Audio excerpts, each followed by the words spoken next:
한 주간의 정치권 핫 이슈를 속속들이 들여다보는 정치토론 왈가왈부 유용합니다.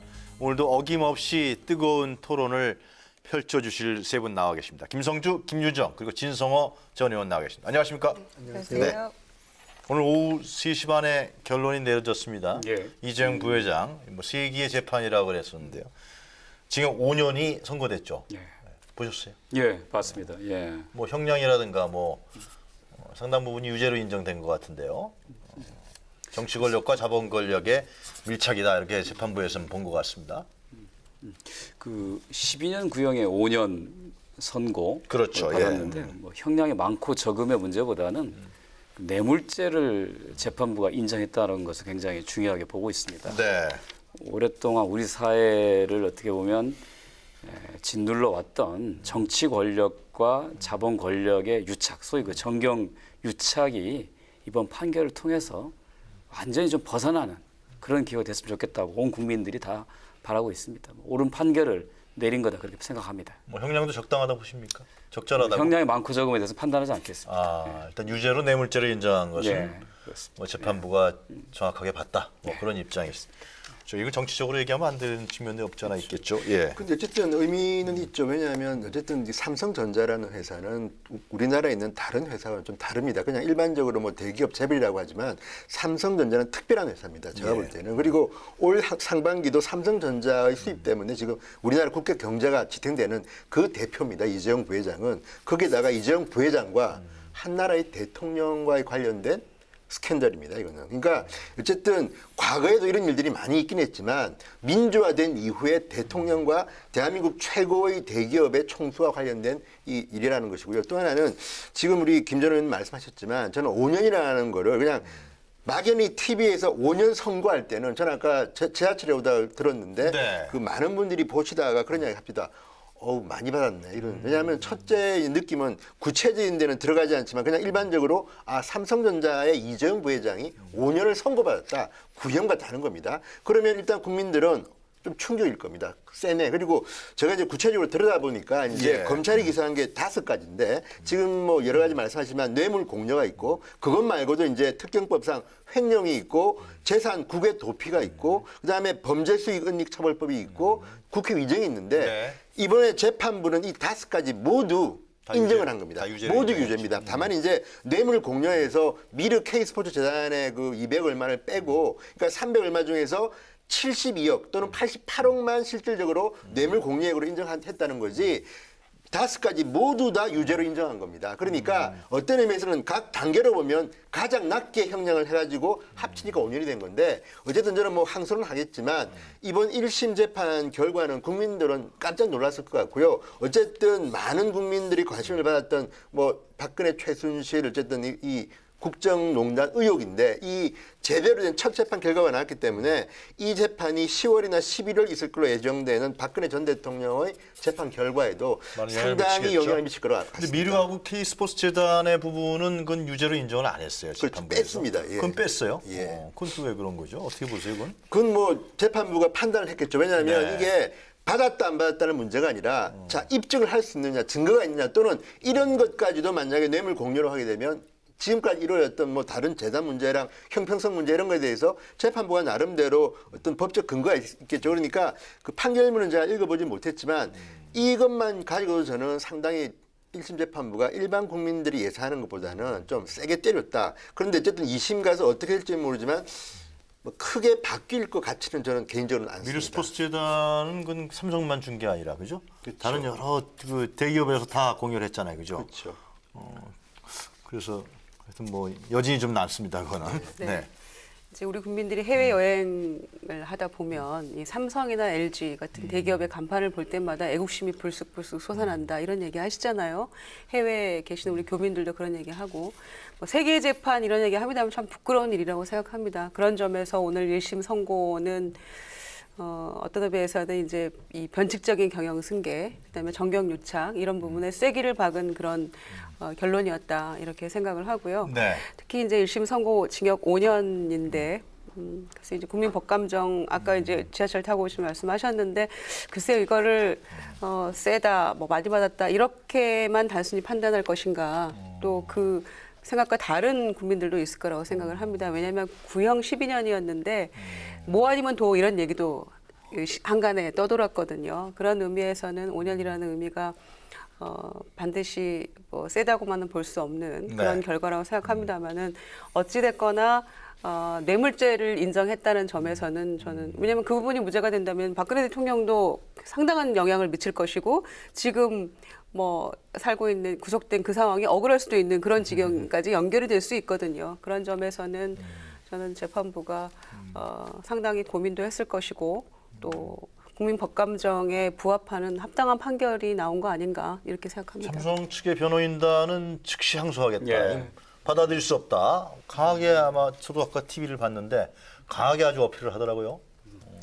근데 이 문제는 네. 삼성은 아주 글로벌 기업이지 않습니까? 네. 우리나라 대표하는 기업이기도 하고 세계에서 그 스마트폰 시장에서 애플과 경쟁하는 초우량 기업인데 삼성전자의 자체적인 역량을 놓고 보면 정권의 아쉬운 소리 할 일이 하나도 없습니다.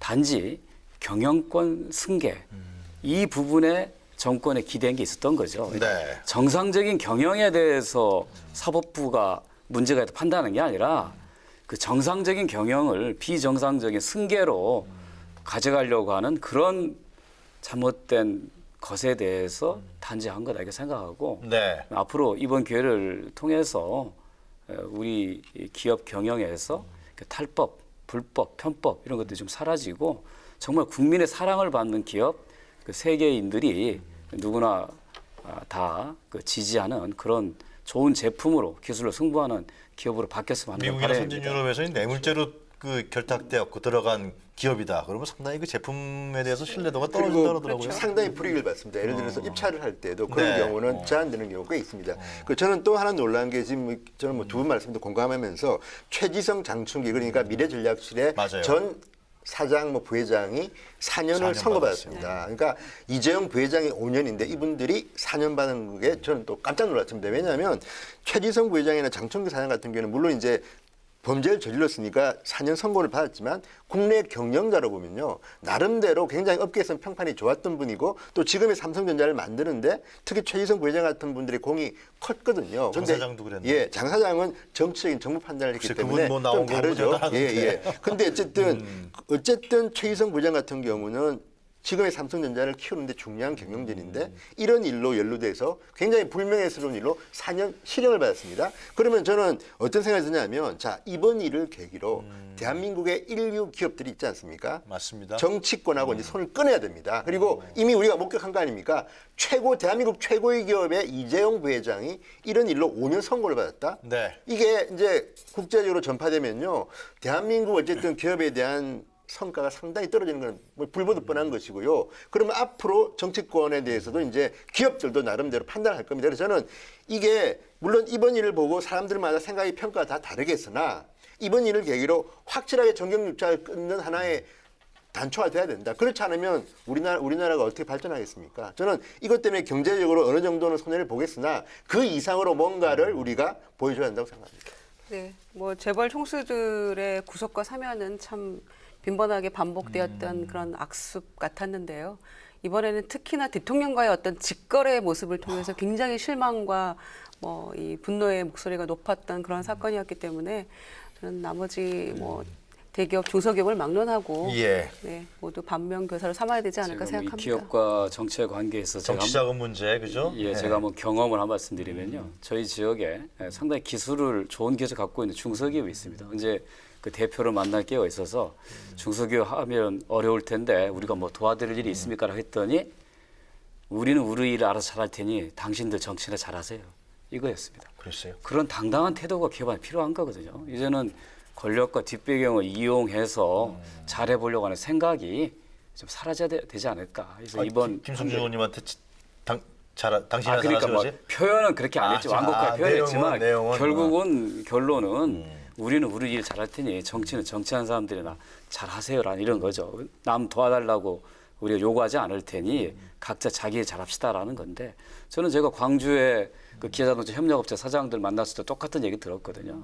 그러니까 우리 지역을 도와달라고 하지 말고 대한민국을 위해서 정당이 뭘 할 건지를 먼저 얘기해라. 그렇죠. 이제 그런 정도가 우리가 됐거든요. 그만큼 정치에 대한 불신이 깊어서 그런 거죠. 예, 그렇죠. 사실은 그러니까 정치- 그동안의 악습 때문에 그렇습니다. 예. 선의로 얘기하는 것도 뭔가를 바라거나 요구하는 글쎄 것처럼 말이에요. 삼성은 그렇게 굳이 정권에 줄되지 곡해하는 않더라도 거죠. 예. 그 세계적으로 폰에 좋은 뭐 제품 갖다 만들어서 놔놓는 거 아니냐, 뭐. 판매하고 하는데 아무 문제가 없거든요. 정치권의 그렇게 당당하게 갔으면 반성이 좋겠습니다. 필요한 시점이네요. 정치가 사실은 네. 기업이나 시장 경제를 활성화시키고 공정하게 하는 예. 그런 역할을 해야 되는데 다른 뭐 정책을 봐준다든가 그동안 이렇게 그런 하면서 거래를 해온 또 거죠. 예. 블랙머니 뭐 아주 뭐 이번에 이재용 부회장 이 재판으로서 이런 부분들이 완전하게 좀 깨끗하게 정리되는 그런 정치 문화가 만들어지기를 한번 기대하겠습니다. 자, 오늘도 두 가지 주제를 저희들이 준비했습니다. 먼저 첫 번째 토론 주제 화면으로 먼저 만나보시도록 하겠습니다.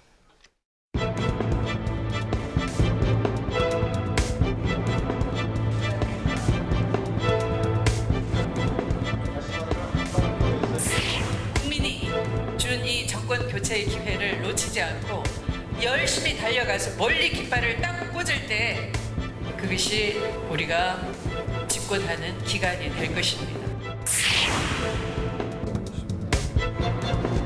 총 15개 연단 발전 대략적으로 보수과 진영이 분열하고 국민들로부터 외면을 받는 이 상황에서 여러분들의 결집된 노력이 무엇보다도 필요합니다.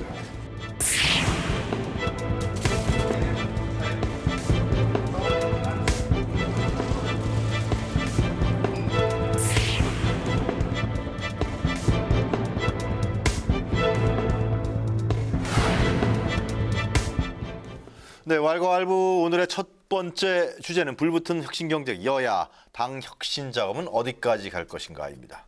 아마 이것은 내년에 아마 지방선거 이제 6월에 열리는 지방선거를 앞두고서 이제 여야 정당이 슬슬 준비에 들어간 것 같은데요. 그러면서 이제 지방선거다 하니까 이제는 공천 문제가 또 이제 상당히 도마 위에 오르고, 근데 공천 문제에 대해서 아무래도 신경이 가장 곤두 수밖에 없겠죠. 그러면서 이제 지금 문제가 된 게 결국 이제 민주당의 정당발전위원회입니다, 그죠? 예.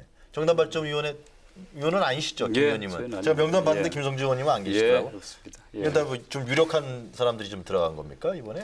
최재성 전 의원이 위원장하고 여러 다양한 뭐 지역이라든가 여러 네. 가지 성향들 안배를 잘 한 걸로 보이더라고요. 명단을 보니까. 그래요? 예. 두루두루 다 들어갔습니다. 네. 이재명 성남시장도 거의 어제 들어갔더라고요. 그 특이한 거고 아주 무슨 뭐 말이에요? 잘한 것 같습니다. 아, 예. 왜 잘했다 보세요? 그러니까 유력한 뭐 차기 대권 주자라고 볼 수 있는 또 네. 내년 지방선거 출마가 예상되는 분이 본인의 시각으로 정당의 미래에 대해서 이 얘기할 수 있는 분이 많을 것 같아요. 그래서 특히 직접 민주주의가 더 발전하는 계기가 되겠다라고 이재명 시장이 이 얘기한 걸로 네. 봐서는 뭐 좋은 제안들을 많이 할 것 같습니다. 근데 이제 이게 봉합이 됐어요. 굉장히 논란이 많다가 이 최재성 위원장 하면서 야, 이 지방선거 공천권을 중앙당으로 가져오는 거 아니냐가 이런 우려의 의심이 있다가 이것이 그러면은 이제 지방선거 기획단에서 공천 얘기를 다루고 예. 정당발전위원회는 당원권 강화라든가 당의 비전, 집권여당으로서 이런 걸 나눠서 하자. 그렇게 정리가 된 것 같은데요, 그죠? 뭐 잘 된 거죠? 워크숍이 지금 오늘 내일 예, 일일로 민주당 열리는 걸로 알고 있는데요. 네. 글쎄 이제 워크숍 전에 이 부분을 조금 그 갈등의 소지를 좀 없애자 이런 차원에서 잘 뭐 해결됐다 이런 얘기들이 나오는데요. 네. 제가 보기에는 뭐 해결은 아닌 것 같고 임시 봉합인 것 같아요. 아, 그래요? 왜냐하면 이 정당발전위원회라는 거는 주제가 무한대라고 저는 생각합니다. 그래서 당 혁신 뭐 이런 얘기들을 하려면 공천 문제에 관련해서는 뭐 지방선거 기획단에 넘긴다고 했지만 얘기가 나오지 않을 수가 없는 거거든요. 그러니까 지금 일단은 뭐 보여지는 모습에서는 뭐 봉합된 것처럼 보이지만 언제든지 저는 불씨는 살아있다고 생각을 하고요. 네. 특히 이제 뭐 이재명 시장이 들어간 게 굉장히 뭐 신선하다, 새롭다, 뭐 파격이다 이런 얘기도 나옵니다만은 지난 대선 때 문재인 후보 당시에 같이 경쟁했던 이 후보자들의 소위 그 계보라고 할까요? 그 추천 인사들은 대부분 들어간 것 같아요. 그러니까 그래요? 안희정 걔도 들어갔고요. 지금 이제 당시 후보는 아니었지만 박원순 시장도 걔도 들어갔다고 하고 제가 보니까 그런데 최성 시장 걔는 안 들어갔어요. 근데 박원순 이제 시장계도 들어갔습니까? 네, 들어갔다고 나오고요. 누구예요? 내가 저희 봤는데. 뭐 널리 알려진 방송에서 인물은 얘기하기 좀 아닌데 그러네. 그래서 이재명 시장 직접 들어가는데 저는 이제 이걸 보면서 이재명 시장이 경기도지사의 유력한 또 본인도 희망하고 있는 것처럼 또 보도가 되고요. 그런데 최재성 전 의원도 사실 경기지사에 경기지사 욕심이 나온다. 있는 예. 분이죠. 그래서 이제 같은 발전위원회에서 이 정당발전위원회에서 이 공천권 얘기나 또 당원 강화시킨다 뭐 이런 얘기 나올 때 뭐 추미애 대표와 최재성 전 의원이 뭐 이런 본인도 이제 어떤 욕심 이런 얘기도 이제 언뜻 나오기도 했었는데요.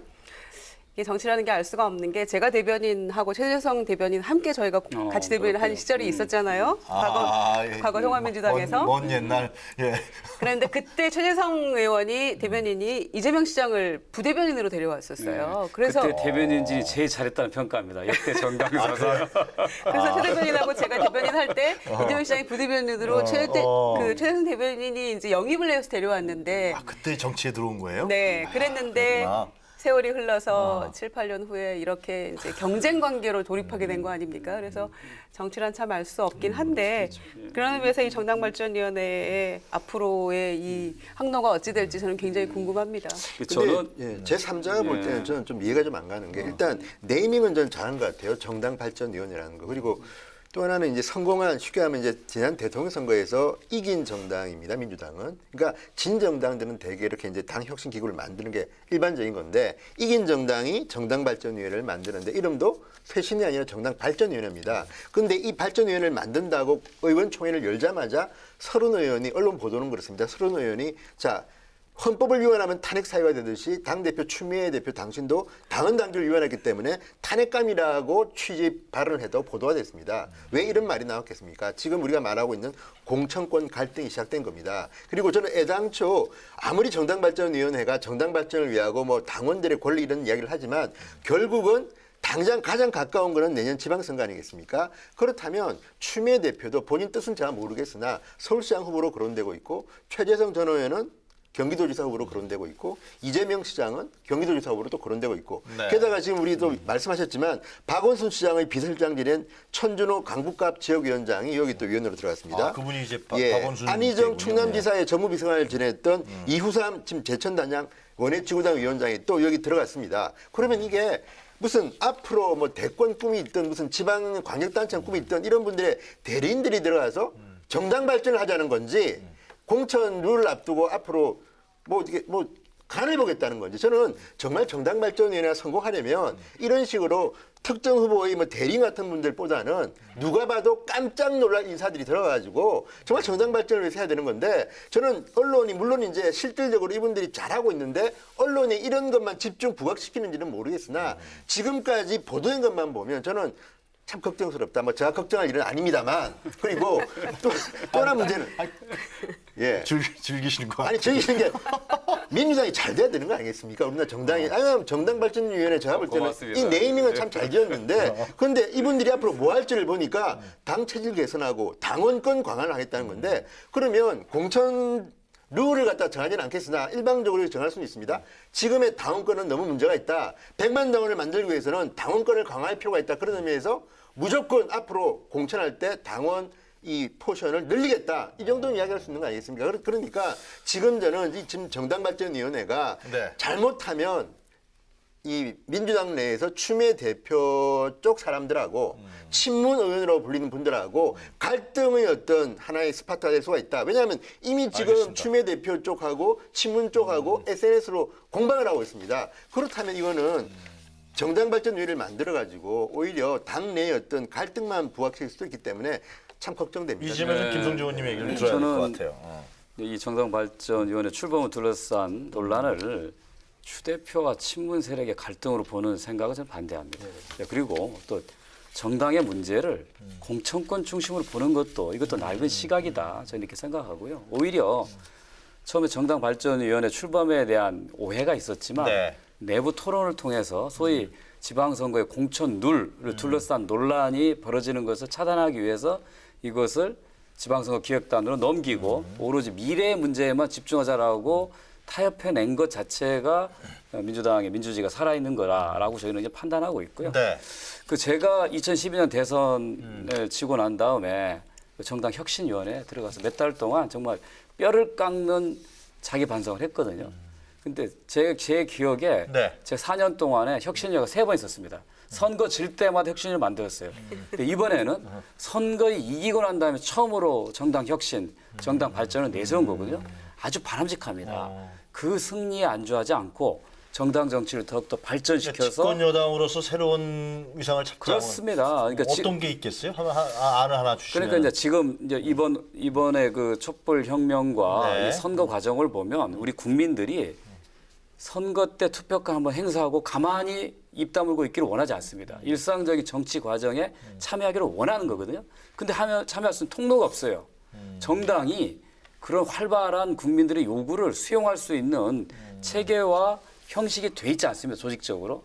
그러니까 국민들의 요구와 정당의 현 상태가 맞지 않은 부분들 일치시켜주자. 그런 걸 좀 정당 발전에 그렇습니다. 그게 이제 좋겠다. 당원이 활발하게 의견을 표현하고 정책에 참여할 수 있는 당원의 권한을 확대하는 것. 그다음에 새롭게 지금 이제 정당이 과거 민주당은 주로 뭐 호남당 젊은 사람 중심이었는데 네. 다양한 지지층 생겨날 수 있거든요. 이것을 담을 수 있는 그릇이 필요하다는 거죠. 그런 면에서 아주 적당한 시기에 정당 발전이라는 이름을 내걸고 한 것은 아주 잘한 일이다 근데 생각합니다. 저는 또 하나 짧게 반론 드리면요. 역시 그럼에도 불구하고 당원들이나 이 국회의원들, 원내지구당 위원장들의 관심은 공천권에 있습니다. 왜냐하면 아시잖아요. 인사가 사실 반 이상입니다. 그렇다 그러면 지금 지방선거를 앞두고 그런데 왜 그럼 이게 논란이 되느냐. 김상곤 그 개혁안 때문에 그렇습니다. 무슨 이야기냐면요. 문재인 대통령께서 민주당 대표를 지내던 시절에 김상곤 지금 혁신위원회. 장관이 혁신위원장이 돼가지고 맞아요. 안을 만들었습니다. 그때 만든 게 뭐냐면 자 시도당이 기초단체장, 광역기초위원회 공천권을 행사하는 겁니다. 이게 그 당시에 김상곤 위원장이 만든 혁신안입니다. 근데 이거를 지금 손대려고 하느냐. 물론 아직까지 결과는 모르겠으나 언론에 보도되는 것만 보면 김상곤 위원장이 이 안을 갖다가 문재인 개혁안이기도 합니다. 이걸 갖다가 지금 추미애 대표가 만든 이 발전위원회가 손댈 수도 있지 않나. 여기에 대해서 의심의 눈초리로 지금 갈등이 일고 있는 거는 저는 사실인 것 같습니다. 근데 이 문제에 대해서는 어쨌든 민주당이 국민들이나 또는 당원들 앞에 분명히 하셔야 될 것 같고 제가 볼 때는 말은 지금 아직까지 우리가 논의하고 있지 않다고 하지만 정당 발전이라 그러면 이거 안 할 거냐? 시도당 위원장한테 돌려주느냐. 지금 시도당 위원들이 반발하고 있는 거 아닌가. 이것 때문에 어쨌든 간에 우리의 이 권한을 가져가려느냐.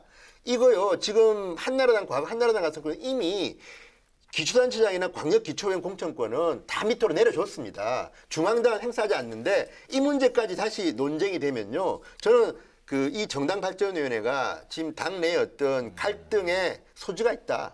개인적으로 눈에 보입니다. 저는. 이런 측면이니까 민주당뿐만 아니라 자유한국당, 국민의당, 뭐 바른정당 다 정의당까지 모든 정당이 정당 민주주의라고 하는 요구에 항상 직면해 있거든요. 그렇죠. 네. 저는 현대 민주주의는 정당 정치라고 봅니다. 정당을 대중과 연결시키는 역할을 정당이 담당해야 되거든요. 근데 그게 잘 안 돼 왔어요, 우리나라. 우리나라 정당들은 몇 년 만에 생기고 없어지고 이거 반복해온 거 아닙니까? 말로는 백년 전당 간다고 했지만 몇 년 만에 이름 바꾸고 깃발 내리고 통합하고 이런 역사를 이제 좀 청산해야 한다고 생각하는 거고 저는 최근에 몇 년 동안 유럽에서 새로운 정당 운동, 이태리의 오송운동이나 스페인의 포데모스, 그리스 시리자처럼 새로운 정당들이 기존 좌우 정당들을 누르고 급부상한 거에 주목할 필요가 있다고 보거든요. 기존 좌우 정당들 서로 간에 권력을 주고받았지만 그 사회 문제는 하도 해결이 안 됐거든요. 그런 불만들이 폭발하면서 새로운 정당운동 나타나거든요. 우리나라도 그렇게 가기 전에 기존 정당들이 대중의 분출하는 정치적 욕구들을 잘 수용할 수 있는 체제를 갖춰야 한다고 생각합니다. 그게 바로 현대민주주의 발전이라고 생각하거든요. 그런 면에서 민주당이 집권하고 난 다음에 정당 발전위원회라고 하는 것을 꺼내든 건 아주 잘한 거고 다른 정당들도 그렇게 가야 봐요. 그런 논의가 됐으면 좋겠다. 예, 저는 이제 자유한국당에서 손석준 그 혁신위원장인가요? 예. 이제 그분이 유석춘. 손석희하고 해석까지. 손석준은 한결에 계십니다. 예, 근데 그분이 상향식 공천을 폐기하겠다라고 한 거예요. 저는 깜짝 놀랐어요. 정당 민주주의가 아래로부터 더 강화돼야 되는데 오히려 위의 권한을 강화하자고 하는 것이 혁신 방안으로 이야기되는 거. 이게 이해가 안 제가 또 갑니다. 하나만 질문이에요. 예. 그러니까 추미애 대표가 그런 얘기를 했잖아요. 그러니까 이게 당원들이 밑에서 이런 지방에서 공천권을 행사해서 지방자치단체장이라든가 기초연 선출한 건 맞는데 그러다 보면은 이게 젊은 사람들은 도대체 어떻게 되느냐. 이번에 또 지역위원장들이 사실상 기초위원이라든가 시의원들 좌지우지하는 건 이미 다 알려진 사실 아니에요? 공천권 행사할 때. 그러니까 상향식 공천이라고 하는 그런데 이상과 현실화하는 정책이 힘이 지니는 영향력 사이의 그 괴리를 어떻게 해결할 건데 아마 추미애 대표가 고민하는 게 이런 것 같아요. 시도당한테 공천 권한을 다 주겠다. 자, 그랬을 경우에 시도당의 전횡은 발생하지 않을 것인가. 신인의 정치적 진출을 기존의 기득권을 갖고 있는 사람들이 막지 않을까 이런 우려를 할 수 있다고 안 보는 주죠. 거예요. 당연히 그렇잖아요. 그래서 그런 거에 대한 것을 어떻게 잘 주겠어요? 조정하느냐가 예. 아마 과제일 것 같습니다. 그러니까 그런 문제의식은 민주당도 뭐, 혁신한다고 하고요. 정당 발전이 결국은 뭐 지속적인 당이 혁신하겠다는 거 아닙니까? 멈추지 않고 그다음에 자유한국당도 혁신 얘기하고 있고요. 국민의당도 지금 이제 일요일 날 전당대회에서 새 대표가 나올 네. 수도 있고 결선 투표 갈 수도 있고 그런 상황입니다만 또 모든 후보가 또 혁신을 얘기하고 있어요. 이제 이 마당인데 사실 김상곤 혁신안이라는 게 2015년에 나올 때 거기에 반발하는 당내 의견도 굉장히 많았었어요. 또 국민의당과의 분당의 어떤 원인이 되기도 뭐 했죠. 아슬아슬할 때 얘기예요. 그런 상황이었는데 그때 이 변화에 대해서 내부 불만에 대해서는 전혀 수용하는 분위기가 없었는데 이제 와서 이 김상곤 혁신이가 그러면 지고지선인가? 저는 일정 부분 추미애 대표의 당원권 강화라는 그 부분에 있어서는 저는 상당히 일리 있다고 생각을 하거든요. 그런데 소위 친문으로 분류되는 그런 의원들의 이런 강력한 반발, 이거는 또 다른 이기심에 저는 발로라고 보여지는 거예요. 그러니까 이 김상곤 혁신안이 모든 거를 대표하는 가장 옳은 정답이라고 볼 수는 없는 거거든요. 얼마든지 저는 이 개정할 수도 있는 거고 당원 당규 개정할 수 있는 거예요. 그런데 뭐 현재 상황에서 당원 당규 위반에 대해 사과해야 된다, 탄핵 사유다 이렇게 말하는 건 저는 좀 어폐가 있다고 보여지고요. 얼마든지 새로운 안을 가지고 당내에서 활발하게 토론을 거쳐서 논의될 수 있다고 보여집니다. 그런 점에서 저는 이제 뭐 지방선거 기획단에서 공천 문제 논의한다고 합니다만 정당의 정말 발전을 위한 거라면 이 안이 현재 이 시점에서 문제가 있다고 보여지면서 얼마든지 저는 바꿀 수도 있어야 된다고 생각합니다. 그게 발전이죠. 근데요, 그런 의미에서는 하여튼 뭐, 저는 지금 영희도 좀 동의하는 게 저는 중앙당이 일방적으로 하는 거는 반대지만 나름대로 좀 거르는 장치라든지 중앙당의 입김이 필요하다고 보고요. 이 사람이 그러면 우리 당과 같이 할 만한 철학이 있느냐, 능력이 있느냐 이거는 충분히 필요한 거거든요. 그런데 이제 문제는 그겁니다. 상향식 공천의 문제점은 뭐냐면 기득권자한테 유리하다는 겁니다. 그 문제가 지금까지 계속 논란이 됐고 또 하나 이제 저는 이런 생각이 드는 게 자 그러면 지금의 그 민주당의 숙제는 내년 지방선거 6월 달이 있지 않습니까? 그런데 지금이 언제입니까? 8월입니다. 대개 보면요. 이런 룰은 공천 룰은 1년 전에 정하도록 일반적으로 상식 있는 정당은 그렇게 돼 있습니다. 지금 저는 민주당 당헌 당규에 이런 조항이 있는지는 모르겠지만 대개의 정당의 경우는 알겠습니다. 정당 룰은 1년 전에 정한 걸 지키는 게 맞습니다. 예. 갑자기 뭐 선거 얼마 안 남고 바꾼다? 저는 이거는 민주주의 룰을 지키는 나라에서는 좀 문제가 있다고 봅니다. 자연스럽게 한국당 얘기로 넘어가죠. 그렇죠. 그렇게 하시죠. 한국당.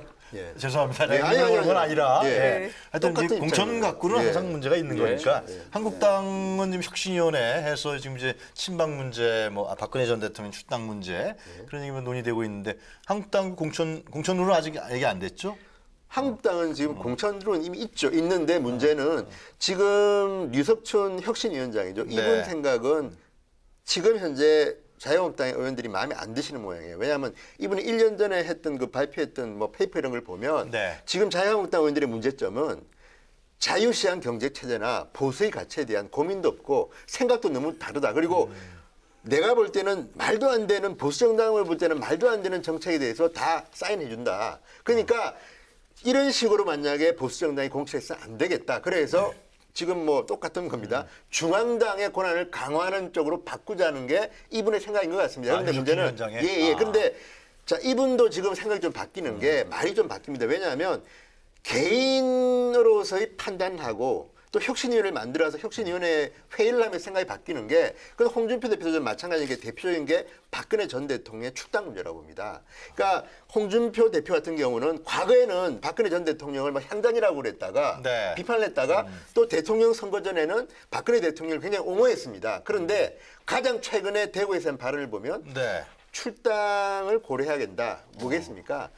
대표가 된 뒤에 홍준표 대표가 생각해 볼 때는 자 박근혜 전 대통령을 넘어서지 않고는 보수 정당은 한계에 갇힐 수밖에 없다. 그리고 자, 이 류 위원장도 과거에는 박근혜 전 대통령을 그렇게 옹호하고 태극기 집회 갔다는 분인데 최근에 보면 출당시킬 수도 있다는 발언을 지금 하고 있습니다. 그러니까 이 부분은 지금 자유한국당은 오히려 공천 룰보다도 박근혜 전 대통령의 고철을 놓고 앞으로 굉장히 갈등이 있을 가능성이 있다고 봅니다. 네, 그럴 수밖에 없겠죠. 아무래도 가장 자유한국당의 그 존재의 근거라고 할까요? 이전에 그랬으니까 박근혜 대통령 때문에 뭐 현재도 존재하고 있는 당 아닙니까? 탄핵에 반대했던 당으로서 그런 상황인데 이제 홍준표 대표가 대선 때는 이게 출당까지 요구하는 거는 사람으로서 도리가 아니다 이런 얘기를 했었는데 이제 근래에 말을 바꾸고 네, 있는 거죠. 뭐. 도저히 이제 안 되겠다 뭐 이런 판단 때문에 뭔가 대책이 필요하다는 그런 깨달음이었을까요? 이제 8월 16일 날 이 박근혜 전 대통령의 어떤 뭐 본진이라고 할까요? 그리고 대구에 가서 이제 그런 필요성 제기를 한 거 아닙니까? 그런데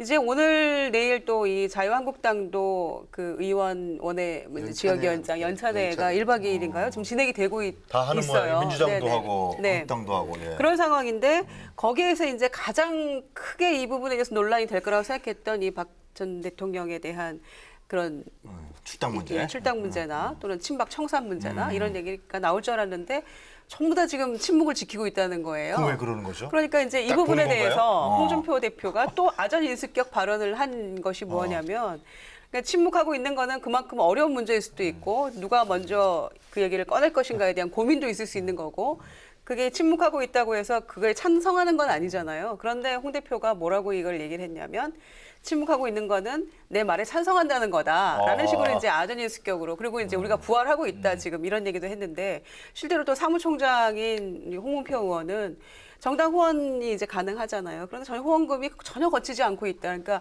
부활하고 있고 내 말에 동의하고 있다고 얘기하는 홍준표 대표와 이 후원금으로서 전혀 이 인기 뭔가 좀 없는 엇박자가 나고 한국당의 있다. 이런 엇박자 그런 상황에서 과연 이제 개개 의원들이나 위원장들이 어떻게 생각하고 있을까 이 문제에 대해서 그게 이제 한국당이 부활할 수 있느냐 없느냐 어떤 바로미터가 될 것 같습니다. 자연스럽게 박근혜 대통령에 대한 전 대통령에 대한 문제는 정리하지 않겠습니까? 저는 예상이 그런데 어떻게 보세요? 자유한국당이 그거 못해낼까요?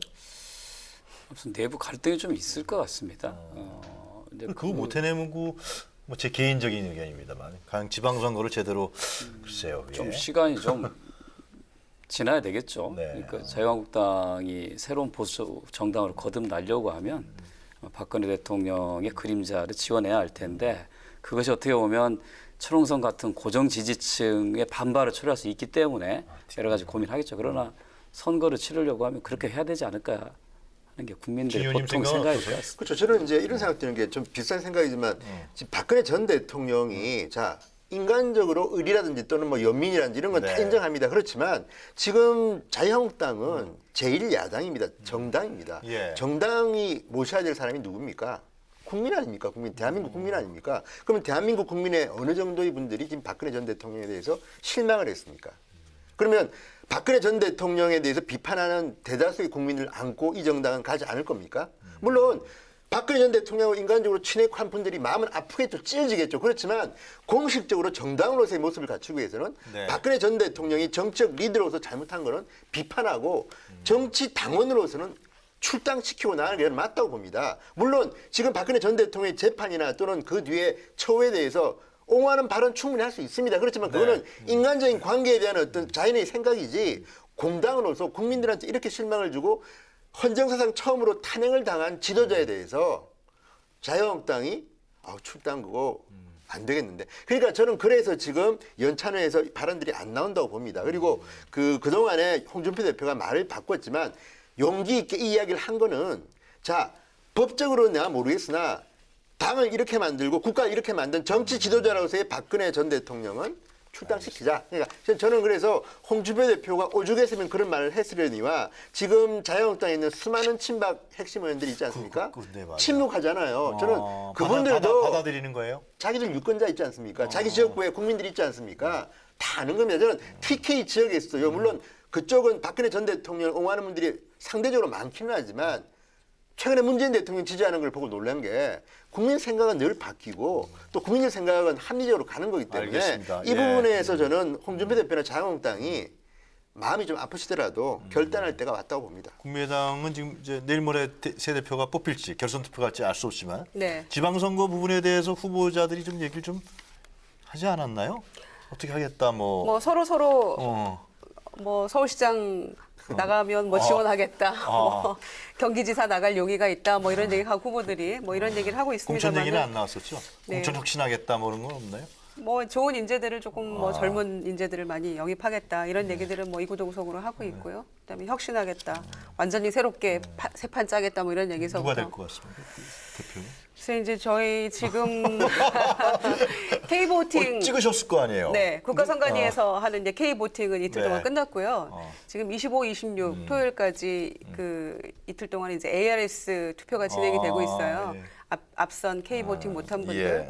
한 30% 투표율이면 사실 시쳇말로 대박 난다고 생각하는데 24만이라고 해요, 당원이 그죠? 예, 14만 중에서. 그런데 지금 이제 한 22% 정도 되고 있어서 네. 상황을 좀 봐야 되겠습니다. 뭐라고 말씀 못 드리겠습니다. 누구도 장담 못 합니다, 지금. 지금요? 네. 결선 투표 갈 수도 있습니까? 갈 수도 있다고 얘기도 합니다. 얘기도 합니다. 알겠습니다. 자, 하여튼 첫 번째 주제 여야당의 혁신 작업. 이 문제는 결국 이제 어차피 내년 지방선거와 이제 가을의 정기국회 문제 또 이제 정치권의 헤게모니 문제 여러 부분과 또 관련이 있는 것 같아요. 좀 더 지켜보기로 하고요. 자, 첫 번째 토론 주제는 이 정도에서 정리를 하고 두 번째 토론 주제로 저희가 넘어가도록 하겠습니다. 준비된 화면부터 좀 보여주시죠.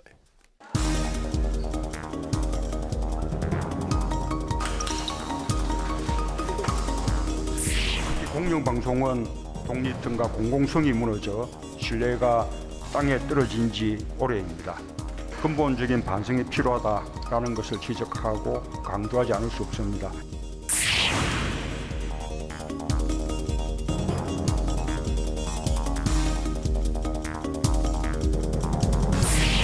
MBC, KBS 구성원의 절절한 방송 독립성, 공공성, 공익성 요구에 방송통신위원회는 응답해야 된다고 생각합니다.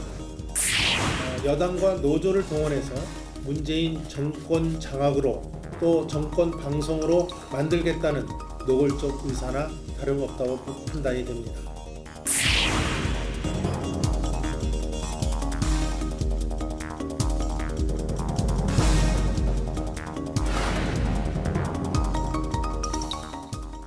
네, 두 번째 주제도 상당히 논란이 뜨거울 수밖에 없는 주제인데요. 또 상당히 민감한 사안이기도 하고요. 두 번째 주제는 MBC 파업 찬반 투표, KBS 제작 거부. 또 찬반 투표한다고 그러죠, 파업에 대해서. 공영방송 개혁 신호탄이 되나입니다. 이 문제를 갖고서 결국은 공영방송을 정상화하는 투쟁이다. 반면에 또 야권에서는 이건 좌파 노조의 방송 장악이다. 이렇게 정치적으로 또 대립하고 있습니다. 진 의원님께서 먼저 이 문제 좀 짚어주실까요? 일단 네. 문재인 대통령이 저렇게 이제 방송의 독립성, 공공성을 이야기하는 것은 네. 원론적으로는 할 수 있다고 봅니다. 근데 문제는 뭐냐면 네. 조금 더 깊이 들어가면 대통령이나 민주당이 좀 더 구체적으로 들어가게 되면 저는 문제가 있다고 봅니다. 왜냐하면 어느 정권이나 공영방송은 정말 공영방송 종사자 입장에서는 억울할 수도 있겠지만 네. 제가 볼 때는 정치적인 어떤 이해관계에 따라 움직여 왔습니다. 예를 들어서 자 김대중 노무현 정권 10년 동안에 당시 한나라당은 지금 말하는 것과 똑같은 말을 했습니다. 공영방송이 문제다. 공영방송이 권력의 신영화돼서 우리를 이렇게 압박한다. 그래서 편파방송 중단하고 공정방송하라고 요구했고 KBS 수신료 못 올려주겠다 그랬고요. 딱 10년 지나가지고 이명박 정부 들어오니까 이번에는 민주당이 네. 한나라당이 했던 것과 거의 비슷한 발언. KBS 수신료 못 올려준다. 공정방송해라. 근데 차이가 있다면 노조와의 코드가 누가 맞느냐는 문제는 좀 달랐습니다. 근데 심지어 김대중 노무현 시대에도 노조가 물론 코드는 비슷했다고 하지만 때로는 반발을 했습니다. 왜 그럴까요? 저는 이 문제는 대한민국의 이건 방송 구조의 문제인데 2공령입니다. KBS, MBC. 그리고 뭐 EBS도 있긴 하지만 좀 약하니까. 그리고 또 하나는 정치권이 사장 임명에는 권한이 있습니다. 지금까지도. 그렇기 때문에 계속 이제 됐던 건데 저는 이런 생각합니다. 대통령의 말씀은 옳고 지금 KBS, MBC도 제가 볼 때도 좀 문제가 있는 조직이기 때문에 개선할 필요는 있는데 문제는 지금 정치권이 지나쳐 개혁에 개입하는 순간 저는 문제가 생긴다. 왜? 공정하냐 안 하냐 또는 KBS 9시 뉴스의 이 보도가 공정했다 안 했다를 누가 정합니까? 저는 이거는 현재 법으로는 그 종사자, 기자들이 정하는 겁니다. 여기에 대해서 정치권에 있는 뭐 어떤 의원이 문방위, 미방위 의원이 KBS 9시 뉴스 오늘 첫 번째 보도는 불공정했어. 고쳐. 이 말 하는 순간 KBS 독립성과 공공성은 땅에 떨어지는 거기 때문에 이 부분만큼은 본인 생각이 있고 하겠지만 공정성 문제를 정치권이 직접 컨트롤한다. 대통령이 직접 KBS의 보도가 어떻다. 이런 말은요. 언론 자유를 위해서는 하고 싶더라도 저는 참는 게 옳다고 봅니다. 예. 하신 말씀이 많을 것 같은데. 그 국경 없는 기자회가 매년 각 나라의 그 언론 자유 지수를 발표합니다. 네. 그 참여정부 때 2006년 때 우리나라 31위였어요. MB 정부를 거치면서 차츰 하락해서 2016년 세계 70위입니다. 즉 언론 자유국가에서 부분적 자유국가로 전락한 거거든요. 이 평가에서 가장 중요한 것은 언론이 권력과 얼마나 유착되어 있느냐를 따집니다. 즉 권한 유착.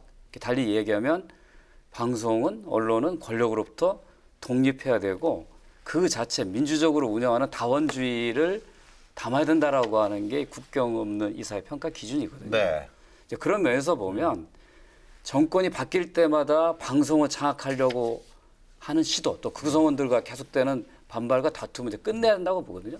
공정 방송을 위한 제도화가 필요하다고 생각합니다. 그거는 지배 구조를 어느 정당이 집권에 따라서 그에 쏠려서 만들지 말고 여야 정당들이 합의할 수 있는 구조로 지배 구조를 바꾸는 제도 개선을 출발한다고 생각합니다. 저는 이제 공영방송 권력의 간섭과 지배에서 국민의 품으로 돌아가야 된다고 생각하고 그런 면에서 최근 KBS와 MBC 구성원들이 벌이는 그 공영방송 공정성 회복하기 위한 그런 노력을 저는 높게 평가하고 지지합니다. 하나의 일환이다. 그렇게 보시는 거네요. 네, 지난 시간에 이제 MBC 제작 중단 시작됐던 보도국 기사를 그 말씀을 드렸었는데요. 이제 KBS가 다음 주에 참여하게 되면은 5년 만인가요? 이 양대 공영방송이 동시에 지금 파업하게 되는 그런 이 위기 상황에 직면하게 되는 건데, 근데 이제 특히 이제 사장 물러가라, 사장 퇴진하라, 이제 그런 이 기자들에 대한 부당 징계나 뭐 처우나 뭐 이런 부분에 있어서 이 양 방송사가 다 마찬가지 지금 주장을 하고 있는 건데요. 한직 부서를 부렸다고 뭐 그렇죠. 뭐 그런 얘기도 전혀 나오고. 전혀 지금 본인의 보도나 취재와 관계없는데 그냥 앉아 있어야 하는 뭐 그런 기자들의 하소연들 아픔을 많이 들었었는데, 근데 이제 이번을 계기로 해서 조금 정말 정상화됐으면 좋겠다라는 바람이 하나 있고요. 네. 그리고 그 파업에 대해서도 지지하는 마음입니다. 저는 정상화 이후에는 독립성과 공정성이 그야말로 보장이 돼야 되는데 일단은 조금 원위치로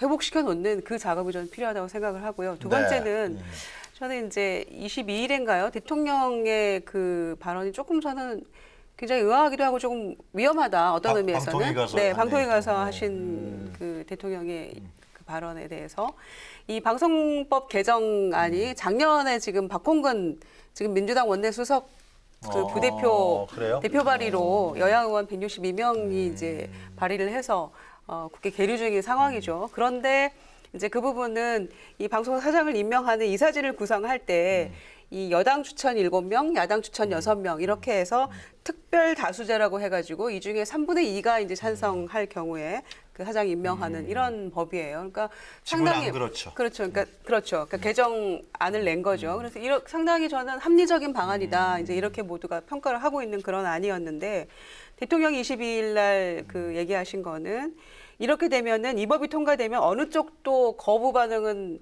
뭐 없을 수 있겠지만 소신껏 할 수 없는 그런 문제가 있다. 이제 이 발언이 상당히 지금 논란의 중심에 서 있는 그런 상황이거든요. 그래서 새롭게 뭔가 개정안을 다시 내라는 그렇게 해서 방송이 지금 준비를 한다는 거 아닙니까?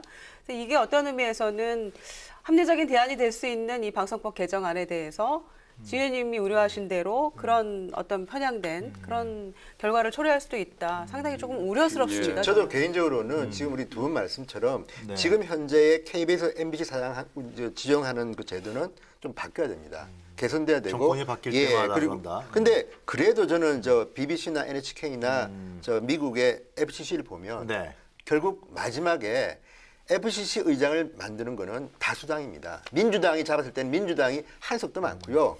BBC도 마찬가지고 NHK도 마찬가지입니다. 그렇지만 문제는 NHK나 BBC는 국회가 좀 더 엄격하게 관리를 합니다. 그런데 지금 우리나라는 KBS라는 이 방송이 있고 MBC가 있는데 과거에는 힘이 막강했습니다. 그래서 권력이 방송을 장악하고 싶은 유혹을 받습니다. 지금 뭐 믿고 싶지 않겠지만 김대중 정권 시절이나 노무현 정권 시절에 했던 걸 저는 알고 있습니다. 예를 들어서 DJ 시절만 해도 청와대 핵심 간부가 큐시트를 빼봤다고 해서 논란이 있고 이때는 오히려 노조에서도 반발했습니다. 그게 뭐냐면 코드가 맞고 안 맞고의 문제가 아니라 어느 정권이나 권력을 잡고 있으면 사장을 내가 임명했으니까 이 사장이 우리한테 유리한 보도를 하게 하고 싶은 유혹이 있는 건데 지금 이제 끊어내야 됩니다. 왜냐하면 어느 정권이나 그런 유혹을 받았다면 그런 유혹을 받기 힘든 정도의 어떤 제도를 만들어야 되는데 그걸 하는 거 저는 박홍근 의원이나 누구나 어쨌든 그런 안을 낸 건 참 좋다고 보고 다만 이제 문제는 여야뿐만 아니라 전문가가 끼어들어서 조금 더 합리적인 방안을 만들 필요가 있다고 보고요. 지금 저는 근데 아까 뭐 다른 건 모르지만 MBC에서 지금 아까 기자 직군을 갖다가 정말 전혀 딴 일을 하는데 보내고 이런 거는요. 저는 또 저도 기자 출신이기 때문에 좀 말이 안 되는 분노하고 아나운서도 여자 아나운서 이런 문제는 뭐 공정성을 떠나서 노동 관련 법규를 보면 있을 겁니다. 그래서 이런 거는 조금 빨리 신속하게 좀 조치해야 될 필요가 있다고 보고 그런 문제를 하는데 어쨌든 본질적으로 저는 대통령이나 그 민주당의 좀 힘센 의원들이 너무 그 이렇게 구체적으로 이야기하는 건 저는 반대고 그렇긴 하지만 어쨌든 간에 지금 현재 이 상황은 개선될 필요는 있다고 봅니다. 예. 그러니까 MBC를 놓고 보면요. MBC는 한때 뉴스 시청률이 최고였습니다. 방송사들 중에서.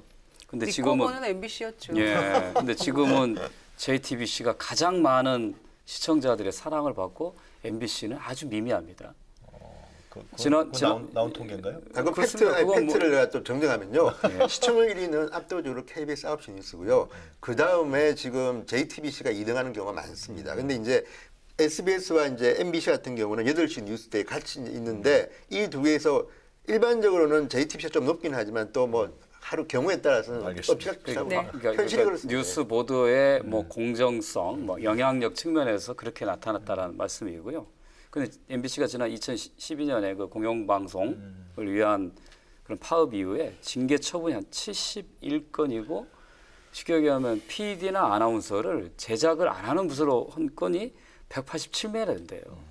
그런 과정을 거쳐서 오늘날 참담한 MBC 뉴스의 영향력이 떨어지는 그 상황을 구성원들이 너무 잘 아는 거잖아요. 그래서 거기서 벗어나기 위해서 이렇게 된 건 저는 이제 문재인 대통령의 말씀 제가 그 유심히 한번 좀 살펴봤는데 뭐 이렇게 얘기하는 거예요. 방송의 자유와 독립은 꼭 실현해야 될 과제다. 그러니까 지배 구조 개선 등 제도 개선도 중요하지만 방송 자유와 독립에 대한 정부의 의지와 철학이 더 중요하다. 이렇게 얘기했어요. 그러면서 방송 스스로도 책임을 다해야 국민의 신뢰를 회복할 수 있다라고 했거든요. 그러니까 방송의 노력도 필요하고 정부는 불개입 의지를 분명히 하고 이런 걸 제도화하겠다고 하는 것이 천명된 만큼 이제 각 방송 내부에서 스스로 해결해야 될 문제, 또 국회와 법제를 통해서 제도화된 문제들을 차근차근 이행해 나가면 되지 않을까 싶습니다. 박홍근 의원이 뭐 발의한 것도 있다 그랬는데, 근데 이제 문제는 현재잖아요. 현재는 지금 이제 파업에 들어가고 있고 양사의 사장들은 물러날 뜻이 전혀 없다라고 밝히고 있습니다. 그래서 방통위에서 얘기 나온 게 이게 MBC하고 KBS 실태 조사를 들어가겠다 그랬어요. 그래서 이제 어떤 뭐 실태 조사 들어가면 처벌이 가능한 건가요? 이런 문제는 어떻게 봐야 됩니까? 그건 뭐 법대로 하겠죠. 근데 이제 일단 이효성 위원장은 나름대로 의지를 보이기 때문에 또 그분은 뭐 언론학자로서 정말 유명한 분이기 때문에 나름대로 본인의 철학이 있을 겁니다. 그런데 또 현실에 들어가면 꼭 그렇지는 않은 게 그럼에도 불구하고 이거는 본인이 생각하는 거하고 다르다 하더라도 법리적인 절차에 따라서 해야 되고요.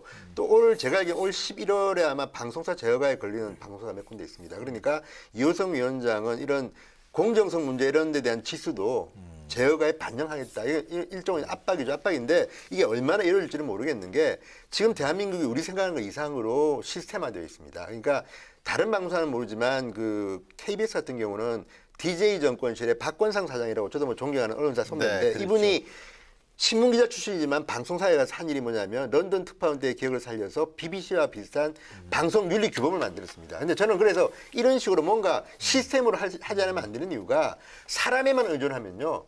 또 사람 바뀌면 또 어떤 일이 벌어질지 모르는데 지금 저는 인사, 부당한 인사 이런 것들도요. 저는 시스템에서 이렇게 하면 안 된다고 정했으면 되는 건데 누가 봐도 말이 안 되는 건데 처벌할 수 있는 근거가 뭐냐는 건데 저는 그래서 지금 이호성 위원장이나 또는 뭐 고용노동부 장관이나 이런 분들이 여기에 맞는 뭔가 구체적인 법적인 토대를 가지고 뭘 해야지 그냥 막연히 이런 식으로 말만 가지고 하게 되면요. KBS, MBC는 우리 생각하는 것 이상으로 강한 조직이고요. 힘이 셉니다. 지금 정치인들이 뭐 말은 그냥 뭐 KBS, MBC 이렇게 이야기하죠. 실제 KBS 기자나 MBC 기자 앞에서 얼마나 자유로운지는 저 잘 모르겠습니다. 왜냐하면 그게 현실입니다. 그리고 그게 우리는 어떻게 할지 모르지만 공영방송의 기자라는 사람들은요. 또 제가 볼 때는 정치인 이상으로서 중요한 역할을 하는 훌륭한 분들이 많습니다. 그렇기 때문에 이런 부분에 대해서는 조금 더 시스템을 통해서 뭔가 정상화시키는 방안들에 대해서 정치권이 머리를 맞대야 된다. 저는 어떻게 해결했으면 좋겠어요, 김 의원님? 아니요, 시스템의 근거에서 해야 된다는 거는 맞는 말씀이지만 그거는 이 단기 처방은 될 수 없는 거잖아요. 그렇죠. 그건 단기 장기적으로 처방이 마련해야 될 어떤 법적 제도적인 저는 보완책이라고 생각을 하고요. 방통위 생긴 이래로 지금 실태조사 나가게 되는 건 처음이라고 하는데 당장에 지금 이게 지금 한두 해 누적된 문제가 아니잖아요. 그러니까 시작은 거의 2012년부터 시작이 된 건데 네. 예, 7, 8년 이상 이렇게 지속되어 있는 그런 상황이어서 저는 실태조사가 뭐고 방통위 역할을 좀 제대로 해야 된다고 생각합니다. 예, 그래서 어찌됐거나 이 문제를 조금 원상복귀 시켜놓은 이후에 그다음에 말씀하신 시스템도 조금 만들고 법 제도적인 개선도 하고 방송법 개정안도 정권의 입김 너무 작동하지 않도록 특히 소신껏이라는 그런 발언은 정권 바뀌면 그 정권 하에서 소신껏 하면 어떡합니까 또. 그러면 공정성 해칠 수 있거든요. 그래서 그런 의미에서의 어떤 제도적 보완 장치는 뭐 추후에 계속되어 있는 문제라고 생각하고요. 지금 당장에는 이 문제를 해결해서 조금 정권 바뀌었다는 그런 어떤 모습을 좀 보여줄 필요는 있다고 생각합니다. 김영주 장관이 부당 노동행위도 조사하겠다고. 예, 뭐 그런 얘기했습니다. 네, 이런 식으로 진행이 되는 게 맞다. 김영주를 보시는 거죠. 그러면 좀 이 MBC하고 KBS 문제가 좀 어떻게 정리가 될 수 있을까요? 빠른 시일 내에? 내부 구성원의 그 역량, 노력 네. 이런 부분들이 저는 중요할 거라 생각합니다. 외부적으로 무리하게 개입하려고 하는 것은 옳지 않다고 생각하고요. 한계가 있죠. 네. 법적 테두리 안에서 어차피 해야 될 문제니까. 스스로 방송 공정성, 공영방송 위상을 회복하겠다고 구성원이 나섰으니까 네. 그 안에서 잘 해결되기를 바랍니다. 근데 일단 뭐 파업에 들어가게 되면 상당히 방송 내부가 복잡해지긴 하겠어요, 그죠? 어떻게 결론이 날지. 근데 뭐 예민한 문제라서 이 문제는 좀 더 지켜봐야 될 것 같고요. 하여튼 과거에 그런 방송 권력을 또 장악하려고 했던 부당한 정치 권력이 있었다면 이번에 하여튼 제도적으로 이 문제는 정리돼야 될 거라고 생각합니다. 오늘 두 가지 주제 진행했는데요. 뭐 덧붙일 말씀 없으시죠? 사진 한 컷으로 넘겨갈까요? 예. 사진 한 컷도 제가 살짝 컨닝을 해보니까 좀 논쟁거리가 될 것 같은데 김성주 의원님 사진 한 컷부터 먼저 보도록 하겠습니다. 예, 제가 제목을 식약처를 위한 변명이라고 했는데요. 식약처를 위한 변명. 예, 식약처장을 위한 변명이 아닙니다. 식약처는 변명인데 그 식약처가 박근혜 정부 출범하면서 청을 처로 승격했거든요. 그래서 특히 국민의 먹거리 안전을 대단히 강화하겠다고 얘기했습니다. 그런데 그와 상반되게 박근혜 정부가 소위 손톱 및 가시를 빼겠다고 하면서 규제 완화책을 대량 발표하고 그걸 또 식약처한테 요구한 거거든요. 그러니까 한편으로는 안전을 강화하라고 얘기하고 또 한편으로는 규제 완화를 시키려고 하는 이 딜레마가 오늘날 소세지 문제, 달걀 문제, 생리대 문제는 나왔다고 생각합니다. 그래서 어떤 면에서 보면 식약처가 모두 책임질 수 없는 문제를 식약처가 다 안고 얻어맞고 있는 건데 그런 면에서 좀 식약처를 위한 변명이라고 제가 이 얘기를 했습니다. 무엇을 변명하신다는 거죠? 그러니까 그 박근혜 정권 때 이제 그런 일이 있었다. 그런데 지금 이 예를 들면 달걀의 유해성에 대해서 식약처가 처음에 이 축산 농가 단계부터 들여다 볼 수가 없게 돼 있습니다. 그거는 농식품부 관할이에요. 근데 보지 못했는데 이게 시장에 나와서 팔릴 때 문제가 있으니까 식약처가 책임지라고 하는 게 식약처 입장에서는 억울할 수 있다는 거죠. 그러니까 대부분의 선진국들은 처음에 이 제조 단계부터 최종적인 유통 소비자까지 갈 때까지 전 과정을 식품 안전 당국들이 들여다볼 수 있게 돼 있거든요. 우리나라는 그걸 못하게 해놓고 이혼화돼 있다. 즉 쉽게 얘기하면 농림부는 생산, 유통은 식약처. 그러니까 농축산업을 진화하도록 돼 있는 농식품부가 생산 단계는 관리하고 그 후에 유통 단계부터 식약처가 했는데 생산 단계에 생긴 문제를 식약처가 책임져라 하는 거에 대해서 그게 억울할 수 있다는 얘기입니다. 억울하다. 예. 이제 그렇게 보세요? 그런 면이 좀 있다고 저는 봅니다. 왜냐하면 지금 말씀처럼 생산은 농림부, 유통은 시작처다 하다 보니까 이 두 부처 간에 협력이 안 되면요, 사실은 따로 놀게 되기 때문에 그런 면은 조금 억울할 수도 좀 있다고 봅니다. 그러니까 그 말씀은 이제 왜 문재인 정권 하에서 일어난 일을 전 정권 탓만 하고 앉아 있느냐, 해결도 안 하면서 이제 그거에 대한 반론이신 것 같아요, 제가 보기에는. 근데 뭐 경복궁 무너졌다고 흥선대원 거 탓할 수 있겠습니까? 전 정권에서 이 불량식품 문제 4대 뭐 비리로 해가지고 뭐 척결하겠다고 했는데 못한 부분에 대한 책임은 분명히 있습니다만, 이 문재인 정권 출범한 지 100일이 훨씬 넘었잖아요. 그리고 문제 삼는 것, 국민이 분노하는 지점은 이 정치 약사 출신의 식약처장이 이게 무능한 것도 모자라서 국민 앞에 또 거짓말한 것, 그리고 또 이 총리한테 또 국민 앞에 보여지는 이런 처신, 이런 것 때문에 더 화를 돋구는 그런 거죠. 그러니까 뭐 이 행정이 이원화돼서 분리되어 이런 그 부분들을 모르고 있었던 건 아니잖아요. 농림부도 또 지금 계속해서 뭐 혼란 반복하고 있는 것도 국민들이 질타하고 계시는 거죠. 그런 점에 있어서 이제 이 식약처장의 태도나 처신, 또 거짓말했던 부분, 이런 거에 대한 이제 분노가 더 커졌다는 거죠. 그런 의미에서 자격 있는 사람인가라는 거에 대해서 지속적인 문제 제기가 되고 있는 거죠. 식약처장을 처장이 한 명이 아니라? 아니고 식약처를 위한 그러나 식약처는 그러니까 식약처장으로 대표되는 제도적인 거죠. 문제에 대한 고민을 얘기한 거고요. 한 가지 더 첨언한다면 지금 우리가 실제적으로 많은 유해 물질에 노출된 사회에 살고 있거든요. 그리고 화학 물질 홍수 속에 살고 있습니다. 제가 그 19대 국회 활동하면서 우리나라 국민들이 제일 많이 먹는 S라면에 들어가는 첨가물이 어떤 건지 식약처에 한번 자료를 받아본 적이 있습니다. A4 용지 4장 나와요. 그게 각기 그 사람의 혀에 들어가서 알겠습니다. 다양한 맛을 내는 그걸 공격하는 거거든요. 근데 우리가 이미 그런 화학물질 섭취하고 살고 있고 당연히 네. 하고 있는데 이번에 그 문제 생기니까 이제까지 뭐 했냐라고 얘기하는 것으로 벗어나서 이제는 우리가 우리 국민들의 먹거리 안전을 지키기 위해서 새로운 사회로 갈 수밖에 없다. 근본적이고 구조적인 이제 문제를 건드려야 그거를 된다는 우리가 논의해야 대통령도 그 얘기는 되지 했어요. 화내고 책임지고 전 정부 책임이냐 현 정부 책임이냐 누구 책임이냐고 따진 것에 대해서 좀 벗어나서 이제 화를 좀 거두고 앞으로 우리 국민들의 안전을 위해서 어떤 사회가 갈 것인가에 대한 진지한 토론이 필요하다는 뜻입니다. 참고로 이낙연 총리가 내가 짜증을 낸 것이 아니라 질책을 한 것이다. 나중에 얘기를 했습니다. 자, 우리 식약처 문제 또 김유정 전 의원께서 또 다른 사실 한 컷을 해놓으신 것 같은데 한번 보도록 하겠습니다. 네.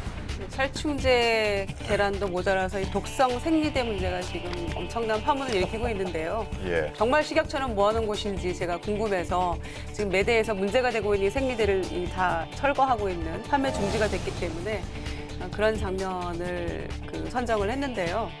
아마 딸 가진 부모들, 여성들 입장에서 정말, 봤을 땐 참 네, 끔찍하겠어요. 여성 입장에서는 정말 너무나 충격이고요. 그러니까 그동안에 나만 의아하게 생각했던 뭐 생리불순의 문제, 뭐 다른 굉장히 다양한 부작용들, 뭐 작은 근족에 이르기까지 이게 나만 안고 있던 고민이 아니었구나, 이런 부분에 있어서 정말 이게 집단적인 이 분노가 커지고 있는 것 같고요.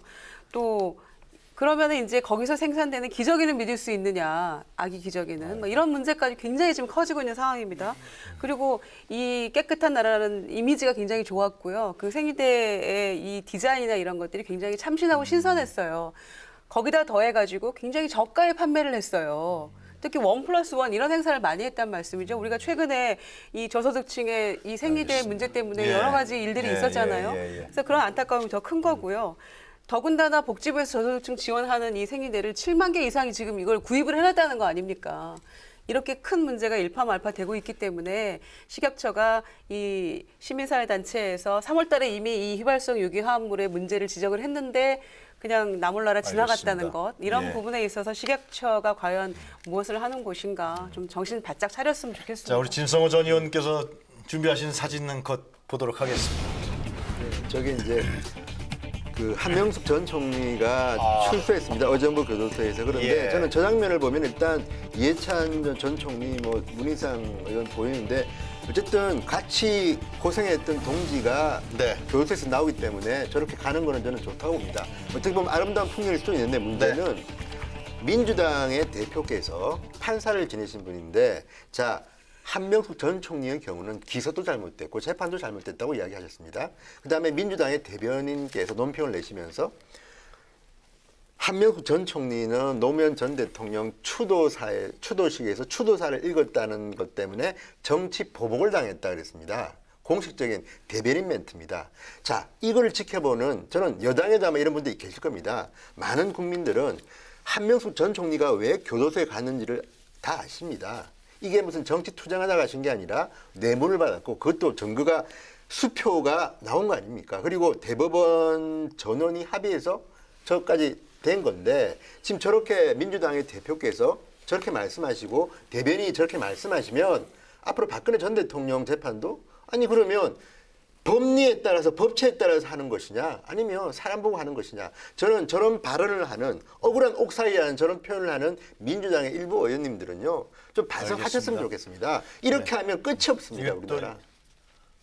다음 시간에 한번 토론 주제로 제가 아니, 민주당- 하신 말씀이 많은 것 같은데 우리 김성주 의원께서 별로 없으실 것 같은데요. 없으실 것 같아요. 저는 뭐 그래 알겠습니다. 하루가 멀다 이제 터지는 그 먹거리와 생필품 안전 문제로 국민의 불안감이 갈수록 커지고 있습니다. 최근 이딴 먹거리 파동을 거치면서요. 국민의 불신은 더욱더 증폭된 상황인데요. 뭘 먹고 뭘 써야 할지 답답하다는 목소리도 높습니다. 먹거리와 생필품 안전에 비상이 걸린 만큼 정부는 정확한 정보를 투명하게 공개하고 또 신속한 대응책을 마련하는 등 국민 불안 해소에 최선의 노력을 다해야겠습니다. 오늘 세 분 말씀 잘 들었습니다. 감사합니다. 네. 정치토론 왈가왈부 오늘 여기까지입니다. 저희는 다음 주 금요일 이 시간에 다시 찾아뵙겠습니다. 감사합니다. 할 얘기가 없으시죠? 없으시죠?